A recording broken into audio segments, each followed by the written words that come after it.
नमस्कार मंडळी, तूही रे माझा मितवा या मालिकेच्या पुढे येणाऱ्या भागामध्ये आपल्याला असं पाहायला मिळणार आहे की लग्न झाल्यानंतर अर्णव ईश्वरी आपल्या घरी येतात आणि ईश्वरी ही देवी आई पुढे हात जोडून प्रार्थना करत असते की देवी आई, मला हे लग्न मान्य नाही, मला हे नातं टिकवायचं देखील नाही आहे, तू मला आशीर्वाद दे. त्यानंतर आपण पाहणार आहोत मामा हे अर्णवला समजवण्याचा प्रयत्न करत असतात की अर्णव, तुझे तर ईश्वरीवर प्रेम आहे ना, आता तर ती तुझी बायको आहे आणि तू तिला तुझ्या मनातलं सर्व काही सांगू शकतोस.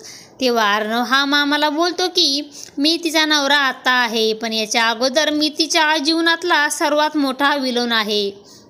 त्यानंतर आपण पाहतो अर्णव आणि ईश्वरीची रूम ही हनीमूनसाठी सजवलेली असते आणि त्या रूममध्ये प्रवेश केल्यानंतर दोघेही खूपच अस्वस्थ होतात आणि ईश्वरीसुद्धा खूपच घाबरते आणि अर्णव हा ईश्वरीला विचारतो आता काय करायचे, आणि तेव्हा ईश्वरी घाबरल्या अवस्थेतच त्याच्याकडे रागाने पाहत बोलते की आता काहीही करायचे नाही. आता पुढे येणाऱ्या भागामध्ये ईश्वरी ही अर्णवचा नवरा म्हणून स्वीकार करणार का, हे पाहणे खूपच रंजक ठरणार आहे.